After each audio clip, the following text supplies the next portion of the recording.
এই যে দেখুন বন্ধুরা, স্বামী স্ত্রীর এই ঘটনাটি আপনার চোখে জল এনে দেবে। দেখুন, রাতে ঘুমানোর সময় স্ত্রীর প্রচণ্ড কাশি শুরু হলে স্বামী বিরক্তি হয়ে বলে, কি হলো তোমার, এত কাশছো কেন? স্ত্রী অনেক কষ্ট বলে, আমার শরীরটা অনেক খারাপ লাগছে আর খুব কাশি হচ্ছে। তখন স্বামী রেগে গিয়ে বলে, তোমার যে কাশি, তুমি তো নিজেকে অসুস্থ বানিয়েছো, আমাকেও অসুস্থ বানাবে। যাও এখনই অন্য ঘরে গিয়ে থাকো। মন খারাপ করে স্ত্রী সেখান থেকে উঠে রান্নাঘরে যায় এবং মেঝেতে একটি বালিশ ও বিছানা পেতে সেখানেই ঘুমিয়ে পড়ে। এর ঠিক 1 মাস পর দেখুন কি ঘটল। হঠাৎ বিছানায় স্বামীর প্রচণ্ড কাশি শুরু হয়।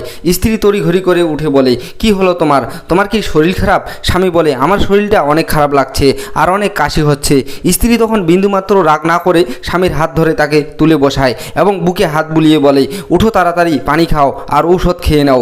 স্ত্রীর এই ভালোবাসা আর সেবা দেখে স্বামীর মনে পড়ে যায় স্ত্রী অসুস্থ থাকার সময় সে কতটা অবিচার করেছিল। নিজের ভুল বুঝতে পেরে স্বামী হাউমাউ করে কেঁদে তার স্ত্রীকে জড়িয়ে ধরে। মনে রাখবেন, যে মানুষটি আপনাকে ভালোবাসে তার বিপদে কখনো মুখ ফিরিয়ে নেবেন না। আপনিও কি আপনার স্ত্রীকে ভালোবাসেন? ভালোবাসলে ভিডিওটিতে একটি লাইক দিয়ে কমেন্টে ভালোবাসি লিখুন আর শেয়ার করে সবাইকে দেখার সুযোগ করে দিন।